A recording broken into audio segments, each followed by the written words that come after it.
Welcome back. संविधान की class में पुनः आपका स्वागत है।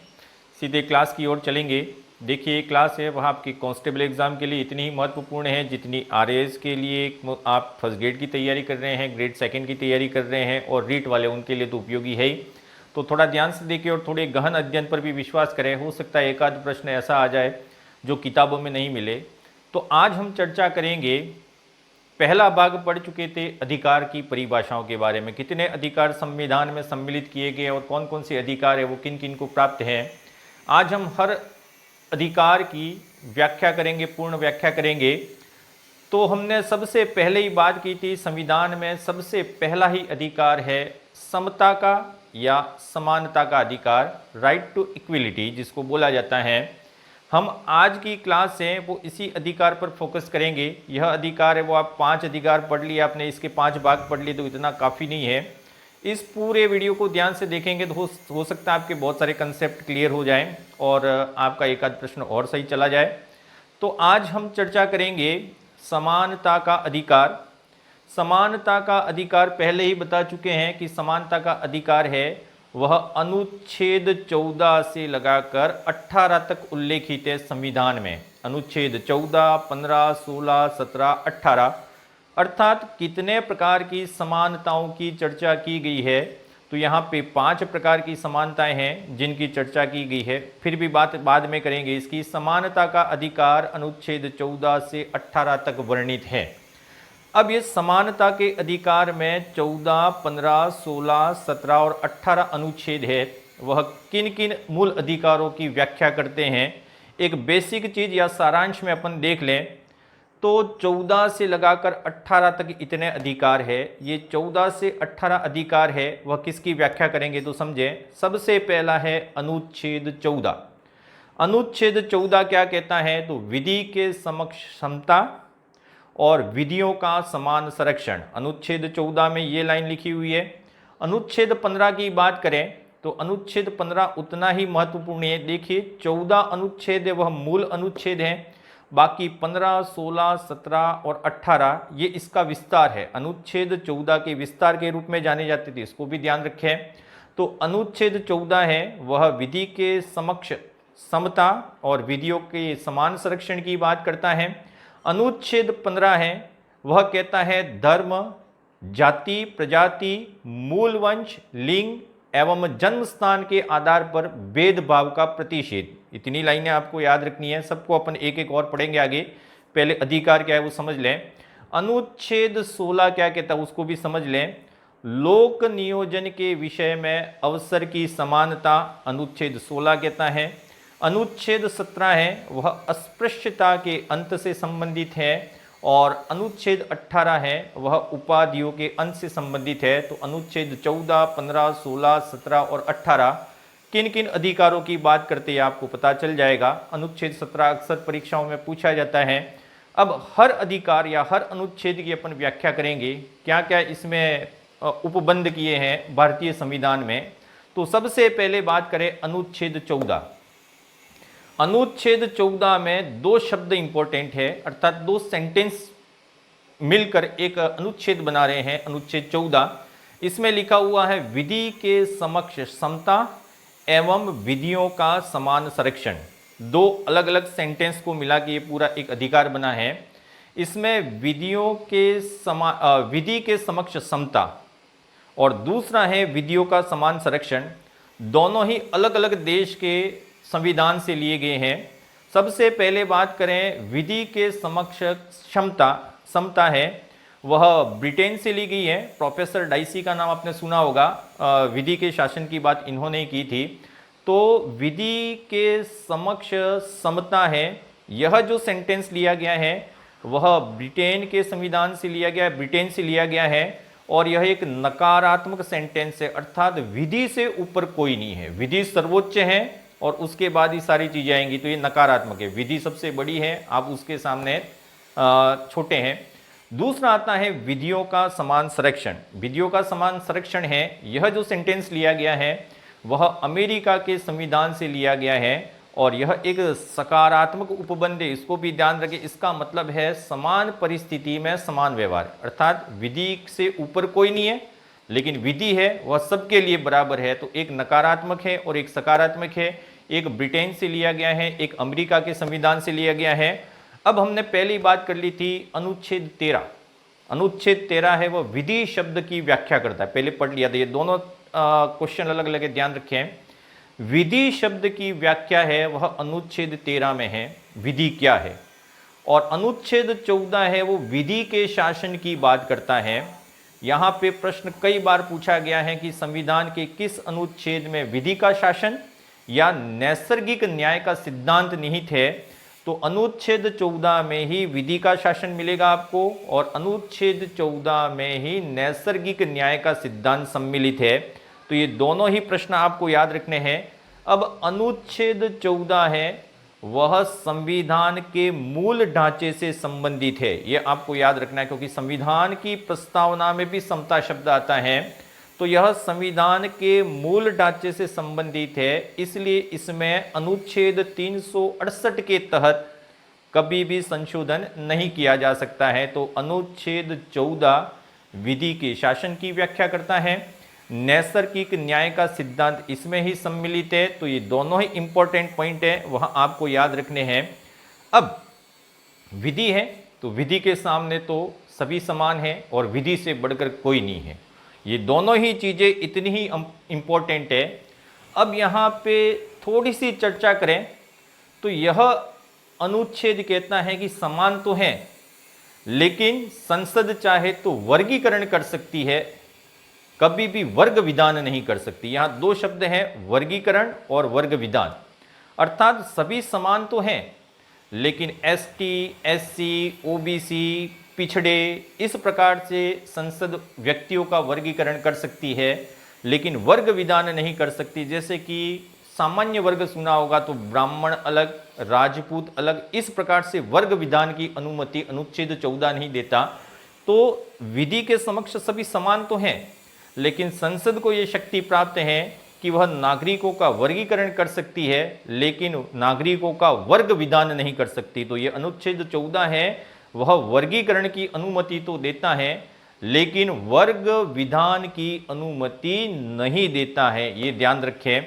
अब इस अनुच्छेद में कहा है कि सभी नागरिक समान हैं, लेकिन कहीं न कहीं एक शब्द आता है समान के साथ समान व्यवहार, असमान के साथ समान व्यवहार नहीं होना चाहिए। अर्थात भारत कितना बड़ा देश है, हर प्रदेश की भौगोलिक स्थिति अलग अलग है, तो संसद को ये शक्ति प्राप्त है कि ये जो समानता है वह यूनिवर्सल नहीं है। अर्थात एक विधि सभी जगह पर लागू हो यह निश्चित नहीं है। पूर्वोत्तर के राज्य आपने देखे होंगे, पूर्वोत्तर के राज्य हैं उनके लिए अलग विधि भी है, कहीं न कहीं कुछ लोकल लॉज भी काम करते हैं। तो यहाँ पे संसद को ये शक्ति प्राप्त है कि समान के साथ समान व्यवहार किया जाना चाहिए, लेकिन असमानों के साथ समान व्यवहार नहीं किया जाना चाहिए। इसको आप ऐसे समझ सकते हैं, आपकी कोई भर्ती परीक्षा है, उसमें एसटी बालक के लिए इतने प्रतिशत अंक हैं, उत्तीर्णांक होते हैं, जनरल के लिए अलग होते हैं। तो यहाँ पे एक विशेष लाभ दिया गया है एक वर्ग को, तो ये संविधान प्रदत्त लाभ है। अर्थात उनकी आर्थिक दृष्टि के हिसाब से, उनकी भौगोलिक स्थिति के हिसाब से, उनका ऐतिहासिक परिप्रेक्ष्य देखते हुए संविधान में वर्गीकरण करने की व्यवस्था की गई है। अर्थात हर व्यक्ति है वह भारत में समान नहीं है, इसलिए हर विधि है वह हर व्यक्ति पे लागू नहीं होती है। तो ये भी थोड़ा सा ध्यान रखें अनुच्छेद 14। अब अनुच्छेद 14 है उसमें कुछ अपवाद भी है, ये अपवाद भी याद रखने हैं कि विधि के सामने सब समान है, लेकिन अनुच्छेद 14 में एक शब्द आता है संवैधानिक निषेध। संवैधानिक निषेध के लिए भारतीय संविधान में 3 अनुच्छेद है, ये आप जरूर याद रखें।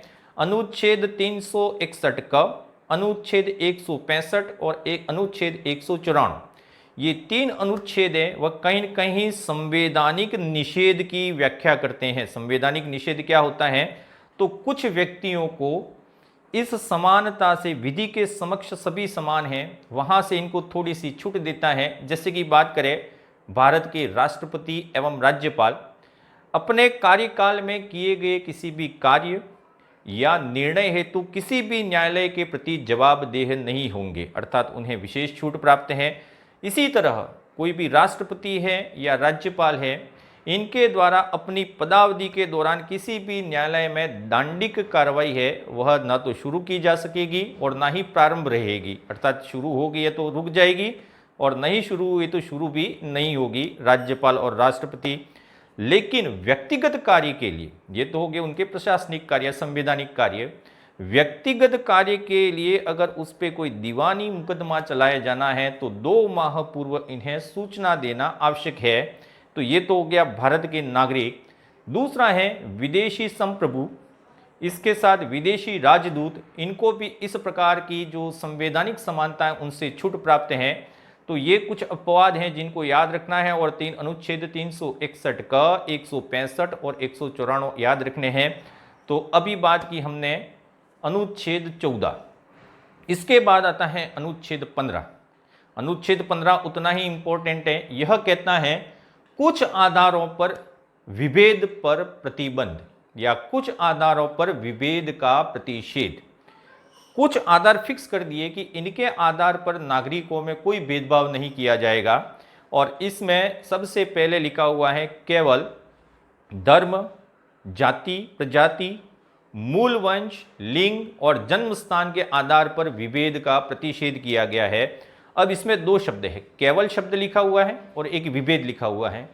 इसमें केवल शब्द और विभेद शब्द ही सबसे ज़्यादा स्ट्रेस रखते हैं। केवल का मतलब है कि अभी ये जितनी भी चीज़ें बोली इनके आधार पर भेदभाव नहीं किया जा सकता, इसके अलावा अन्य आधार पर विभेद संभव है। संसद चाहे तो इनके अलावा विभेद कर सकती है, लेकिन धर्म, जाति, मूल वंश, लिंग, जन्म स्थान के आधार पर विभेद नहीं कर सकते हैं। दूसरा, विभेद का अर्थ क्या है? तो अन्य के प्रति पक्ष में ना रहना। केवल का मतलब आप समझ गए, विभेद का मतलब समझ लीजिए कि अन्य के प्रति पक्ष में नहीं रहना, यही कहलाता है विभेद। लेकिन संसद है वह अनुच्छेद 246 के तहत संसद में वर्गीकरण कर सकती है, इनके आधार पर भी वर्गीकरण कर सकती है। अनुच्छेद 246 में संसद को ये शक्ति प्राप्त है। 15(1) ये तो यही कहता है कि इनके आधार पर विभेद नहीं करना चाहिए। 15(2) क्या कहता है वो समझ लें। 15(2) ये कहता है कि सार्वजनिक स्थान और जितने भी सामान्य स्थान हैं उन पर इन प्रकार के लोगों के आधार पर विभेद नहीं किया जाना चाहिए। अर्थात सार्वजनिक स्थान जैसे कि स्कूल्स हैं, कॉलेजेस हैं, इनमें इन व्यक्तियों के आधार पर उनकी धर्म, जाति के आधार पर भेदभाव ना किया जाए। और दूसरा कहता है सामान्य स्थानों पर इनके उपयोग को प्रतिबंधित ना किया जाए, जैसे कि आपने सार्वजनिक तालाब, कुएं, इस प्रकार के कई कई अखबारों में पढ़े होंगे। तो संविधान यह कहता है कि इनके आधार पर विभेद नहीं किया जाएगा। 15(2) में ये लिखा हुआ है। 15(3) सबसे इम्पोर्टेंट है। 15(3) कहता है कि संसद है वह स्त्रियों और बच्चों के लिए अलग विधि बना सकता है। 15(3) तो आपने देखा होगा महिलाओं के लिए भी कुछ विशेष अलग कानून है, जैसे कि दहेज, महिला उत्पीड़न कानून है, दहेज प्रथा वाला कानून है। तो राज्य है वो महिलाओं के लिए अलग विधि बना सकता है और बच्चों के लिए भी अलग विधि बना सकता है, जैसे कि अनिवार्य एवं निःशुल्क शिक्षा का अधिकार है तो बच्चों के लिए लागू होता है। तो 15(3) आपको इम्पोर्टेंट याद रखना है। राज्य है वह महिलाओं एवं बच्चों के लिए अलग विधि बना सकता है। 15(4), 15(5) और 15(6) उतने ही इम्पोर्टेंट हैं जितने 15(1), 2 और 3 हैं। 15(4), 15(5) और 15(6) है वह पिछड़े वर्ग जितने भी है उन पिछड़े वर्गों के शिक्षा में आरक्षण से संबंधित है, नौकरियों में आरक्षण से संबंधित नहीं है। 15(4), 15(5), 15(6) शिक्षा में आरक्षण से संबंधित है, न कि नौकरियों में आरक्षण से संबंधित। इनको भी समझ लें। 15(4) है वह क्या कहता है? तो पिछड़े वर्ग जितने भी ST, SC और OBC है इनके लिए शिक्षा में आरक्षण का प्रावधान किया गया है। और इसी के अनुसार 15(5) में जितने भी शैक्षणिक संस्थान हैं उसमें प्रवेश के लिए इन वर्गों की सीटें निर्धारित है, अर्थात प्रवेश प्रक्रिया, शिक्षण संस्थानों में प्रवेश प्रक्रिया में भी आरक्षण है। तो ये 15(5) कहता है। और 15(6) ये आपको सबसे इम्पोर्टेंट याद रखना है। 15(6) है वह 103वें संविधान संशोधन जो कि हुआ था 14 जनवरी 2019, इस 15(6) के द्वारा इकोनॉमिकल वीकर सेक्शन यानी कि EWS आर्थिक रूप से पिछड़े हुए लोगों के लिए 10% आरक्षण की व्यवस्था की गई शिक्षा में। 15(6) है वह EWS के 10% आरक्षण की व्याख्या करता है। EWS ना तो ST से होंगे, ना SC से होंगे, ना OBC से होंगे, क्योंकि उनको तो पहले से ही रिजर्वेशन प्राप्त हैं। EWS जो अभ्यर्थी है वह केवल सामान्य वर्ग के ही होंगे जिनकी आर्थिक स्थिति सरकार के नियमों के अनुसार मैच करती है। तो 15(6) है वह शिक्षा में विशेष जो पिछड़ा आर्थिक वर्ग है या EWS है उनमें शिक्षा में आरक्षण की व्यवस्था करता है। तो इतनी चीज़ें आपको ध्यान रखनी है। अनुच्छेद 15 में क्या क्या चीज़ें आती हैं। अब हम चलेंगे अनुच्छेद 16। अनुच्छेद 16 भी इतना ही इम्पोर्टेंट है जितना अनुच्छेद 15 था। अनुच्छेद 15 के पीछे 3 भाग पढ़े थे अपन ने, 4, 5 और 6 शिक्षा में आरक्षण है। अनुच्छेद 16 उसके पैरेलल चलेगा, वहां नौकरियों में आरक्षण हो जाएगा। शिक्षा में आरक्षण अलग है, नौकरियों में आरक्षण अलग है। अनुच्छेद 16 की व्याख्या करें तो अनुच्छेद 16 में लिखा हुआ है लोक नियोजन के विषय में अवसर की समानता। अर्थात जब सरकारी नौकरी की बात आए तो सभी लोगों के साथ समान व्यवहार किया जाएगा, सभी लोग नौकरी प्राप्त करने के लिए योग्य हैं। तो ये कहता है अनुच्छेद 16। अब अनुच्छेद 16 का भाग 1 क्या कहता है। इसमें भी 6 ही अनुच्छेद हैं। 15 में भी 6 थे, 16 में भी 6 हैं, दोनों समानांतर चलेंगे। अनुच्छेद 16(1) क्या कहता है तो वो भी समझ ले। अनुच्छेद 16(1) है वह कहता है कि सभी नागरिकों को लोक नियोजन के समान अवसर प्राप्त होने चाहिए। भारत का हर नागरिक है वह योग्य है नौकरी करने के लिए। दूसरा 16(2) क्या कहता है तो 16(2) है वो निषेध करता है। जो 15 कहता था वही है कि केवल धर्म, जाति, मूल वंश, प्रजाति और जन्म स्थान के आधार पर किसी भी व्यक्ति को अपात्र घोषित नहीं किया जा सकता। अर्थात लोक नियोजन में धर्म, जाति, प्रजाति, मूल वंश, जन्म स्थान, लिंग के आधार पर कभी भी निषेध नहीं किया जाएगा, अर्थात अपात्र घोषित नहीं किया जाएगा। वहीं 16(3) क्या कहता है तो 16(3) आपने अखबारों में जरूर पढ़ा होगा।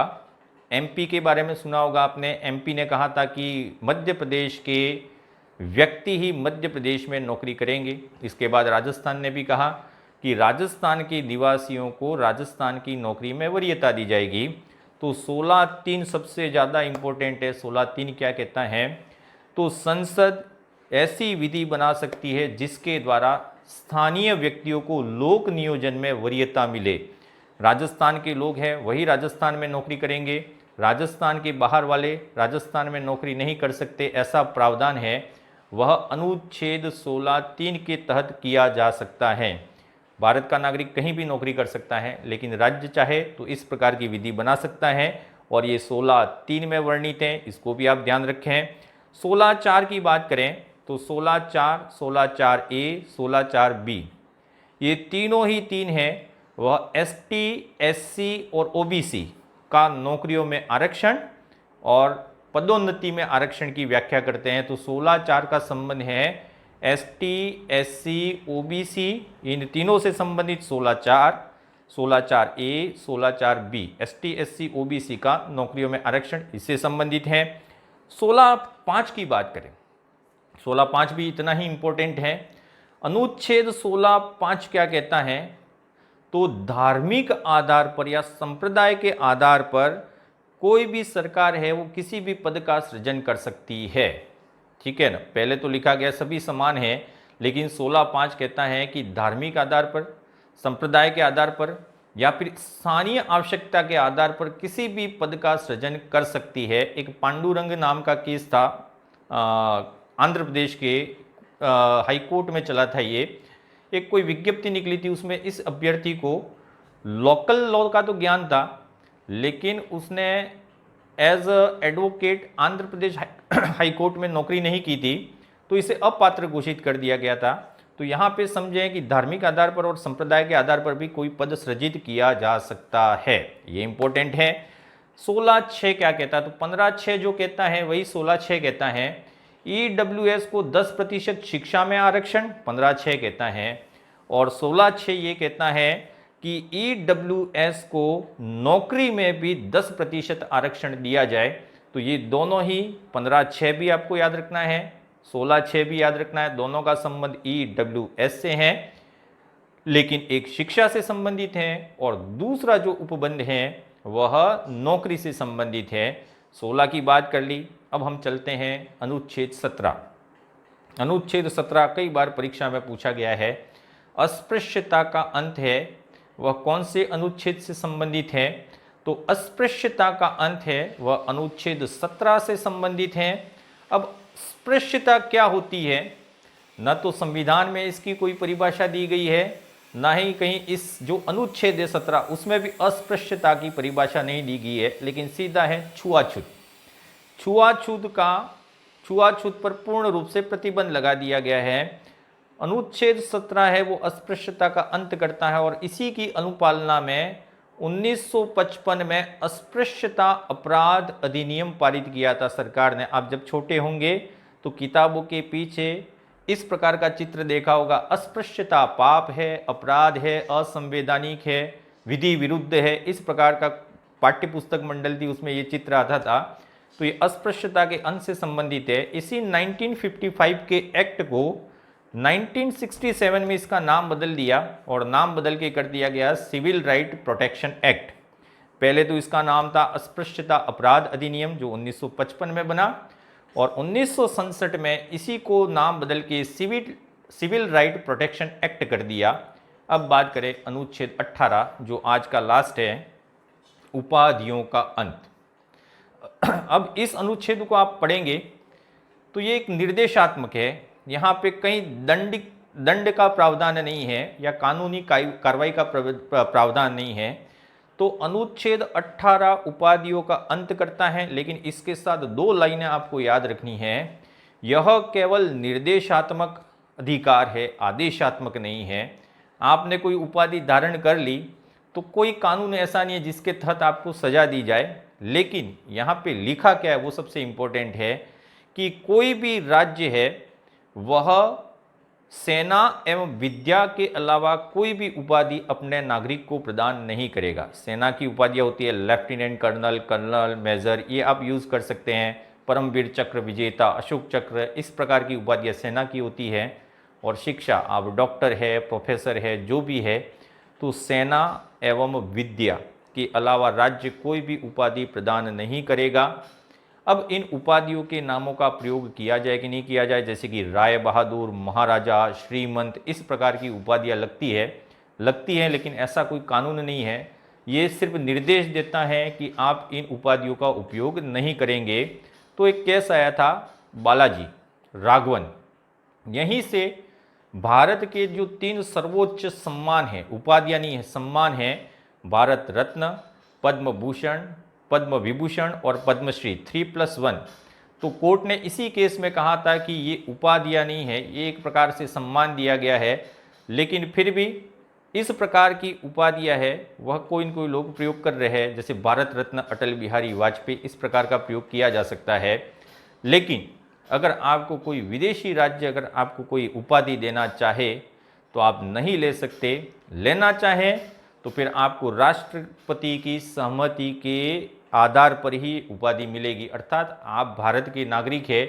पहला तो है विदेशी उपाधि स्वीकार नहीं कर सकते, लेकिन आपको कोई विदेशी पुरस्कार या उपाधि मिल रही है तो राष्ट्रपति की सहमति ज़रूरी है। जैसे कि नरेंद्र मोदी को बहुत सारे अवार्ड मिल गए हैं, पीस ने ऐसे कुछ, यूएई ने दिया, संयुक्त अरब अमीरात, कई सारे ऐसे उपाधियाँ मिली है और डेफिनेटली वो राष्ट्रपति की सहमति से ली गई है। तो भारत का नागरिक विदेशी राज्य की उपाधि धारण नहीं करेगा। दूसरा, अगर ऐसी उपाधि धारण करनी है तो उसे राष्ट्रपति की सहमति लेना ज़रूरी है। तो आज हम पढ़े थे अनुच्छेद 14, 15, 16, 17 और 18। परीक्षा की दृष्टि से बहुत महत्वपूर्ण है, पढ़ते रहिए। Keep smiling.